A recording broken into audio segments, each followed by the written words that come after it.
Shalom, salam sejahtera di dalam nama Tuhan Yesus Kristus. Tetap bersama saya, Pendeta Binsar Sianipar, BBS, dari Gereja Alkitab Allah Esa.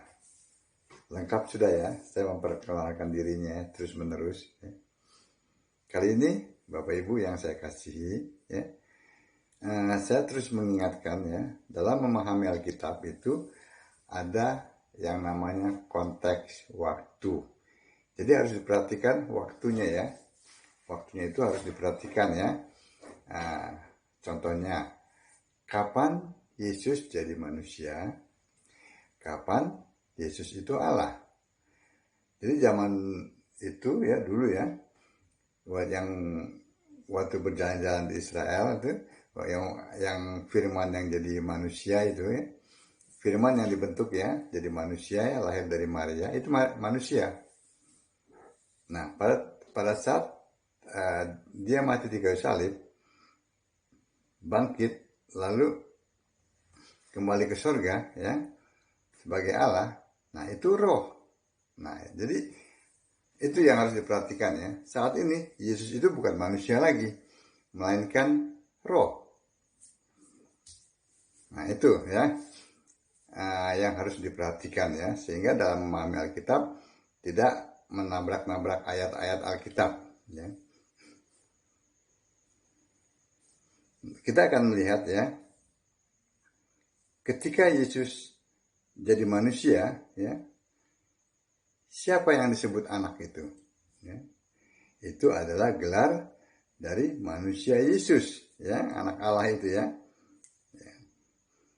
Anak manusia itu fisik ya. Lalu pertanyaannya, siapa Bapak? Jadi siapa anak sudah dijawab, sekarang siapa Bapak ya? Bapak itu adalah kiasan dari Yesus Roh. Saya ulangi lagi ya supaya lebih paham ya.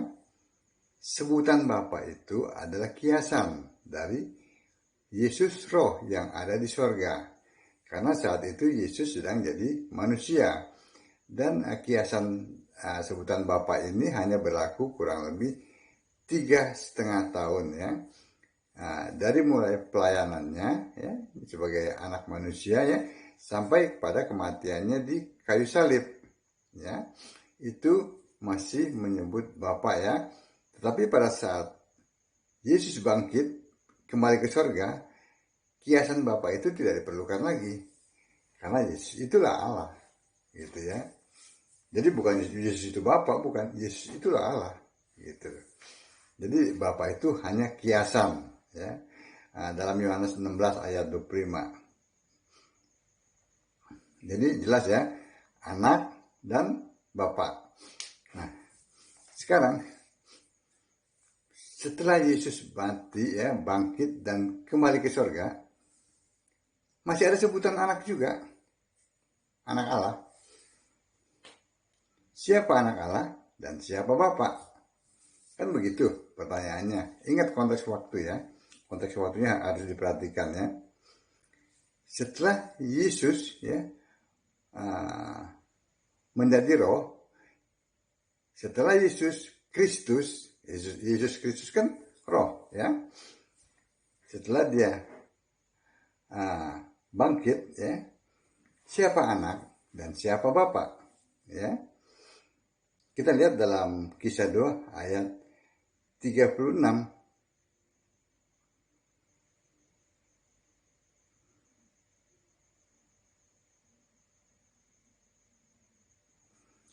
Jadi seluruh kaum Israel harus tahu dengan pasti bahwa Allah telah membuat Yesus yang kamu salibkan itu menjadi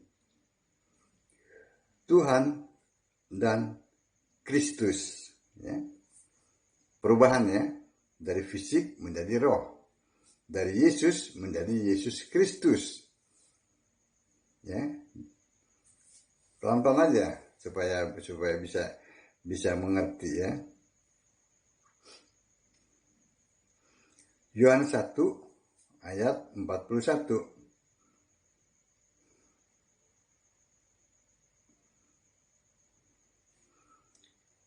Andreas mula-mula bertemu dengan Simon, saudaranya, dan ia berkata kepadanya, "Kami telah menemukan Mesias," yang artinya Kristus. Nah, kan Mesias itu Kristus.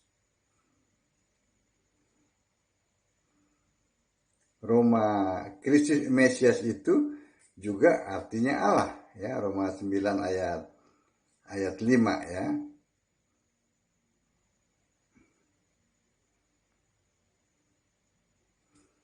Mereka adalah keturunan bapak-bapak leluhur yang menurunkan Mesias dalam keadaannya sebagai manusia yang ada di atas segala sesuatu.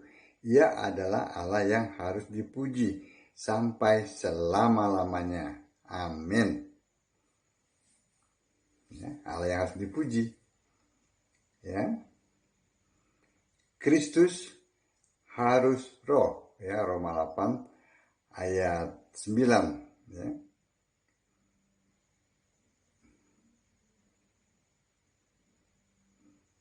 Tetapi kamu tidak hidup dalam daging, melainkan dalam roh.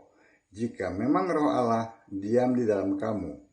Tetapi jika orang tidak memiliki roh Kristus, ia bukan milik Kristus. Nah, roh Allah, roh Kristus.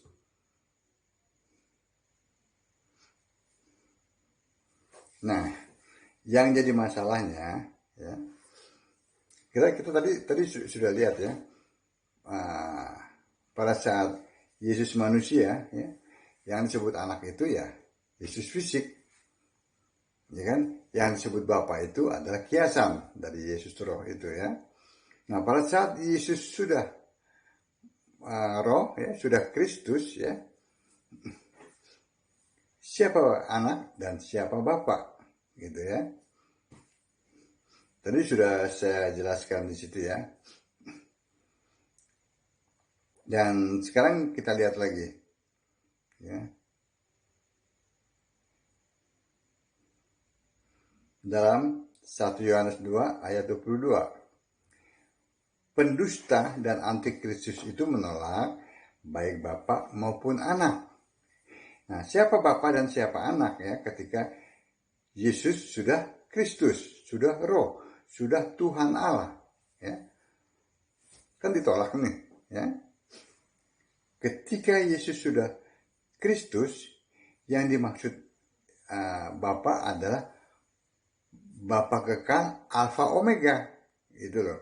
Yang ada dalam Wahyu 1 ayat 8, itu adalah Alfa Omega, ya. Juga terdapat dalam Yesaya 9 ayat 5. Jadi bukan Bapa yang tadi, yang waktu Yesus jadi manusia yang dia sujud itu, bukan itu, ya. Melainkan Bapa kekal itu adalah Alfa Omega, ya. Yang terdapat dalam Wahyu 1 ayat 8, itu Bapa yang kekal, Alfa Omega. Ya, kekal kan? Kekal berarti yang dulu ada, sekarang ada, sampai kapanpun ada. Tetap ada, perhatikan kata ada, ya. Ada, dulu ada. Ya, bukan berarti dulu nggak ada, dulu ada, sekarang ada, dan sampai kapanpun ada. Tuh, ya. Itu Bapa yang kekal, ya, yang dimaksud dengan sebutan Bapa, ya. Sekarang kita lihat, setelah Yesus Kristus, ya, si Yesus menjadi roh, Yesus Kristus, ya. Siapa yang dimaksud dengan anak, ya? Yang dimaksud dengan anak adalah Wahyu 2 ayat 18. Yang matanya seperti nyala api, kakinya seperti tembaga. Jadi bukan anak itu manusia fisik lagi, melainkan yang dimaksud dengan anak itu ini, Wahyu 2 ayat 18, ya. Saya bacakan, ya.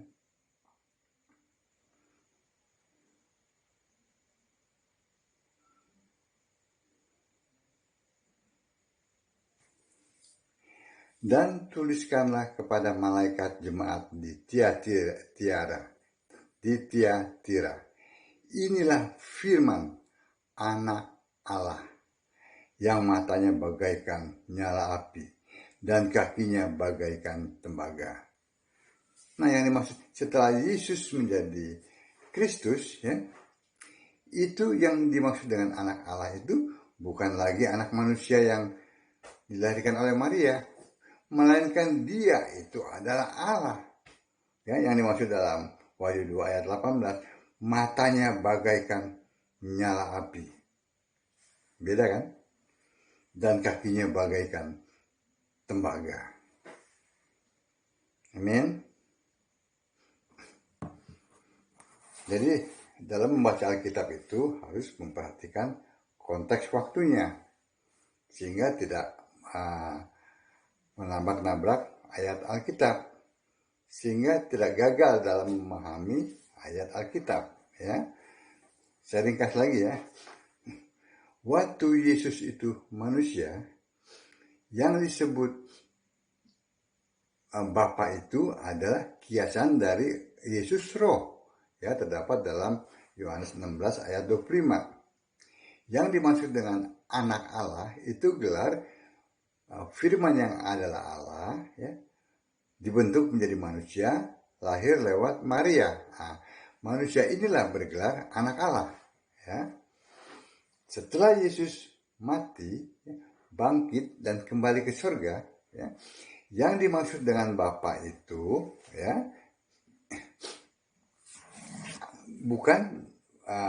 bukan lagi yang Bapa kiasan itu, melainkan Bapa yang kekal. Bapa yang kekal itu maksudnya adalah Yesus, yang awal dan yang akhir, ya. Yang dulu ada, ya, sekarang ada, sampai kapanpun ada. Dengan kata lain, ya, bukan kata lain, memang ayat Alkitab mengatakan Allah Alfa Omega, ya, Alfa yang dulu ada, sekarang ada, sampai kapanpun ada. Itu ya, yang terdapat dalam Wahyu 1 ayat 8, itu Bapa. Dan anak Allah itu terdapat dalam Wahyu 2 ayat 18, yang matanya bagaikan nyala api. Ya, bukan lagi yang lahir dari Maria, tetapi sudah Roh, yang matanya bagaikan nyala api dan kakinya bagaikan tembaga. Amin. Kiranya ini dapat terus memotivasi Bapak Ibu sekalian dalam membaca Alkitab. Ya. Jangan baca yang lain. Alkitab dapat menjawab semua pertanyaan-pertanyaan yang ditujukan kepadanya, karena Alkitab maksudnya adalah firman Allah yang tertulis. Firman-Mu adalah kebenaran. Kebenaran adalah Yesus Kristus. Sembah Yesus Kristus sebagai satu-satunya Allah yang benar. Shalom.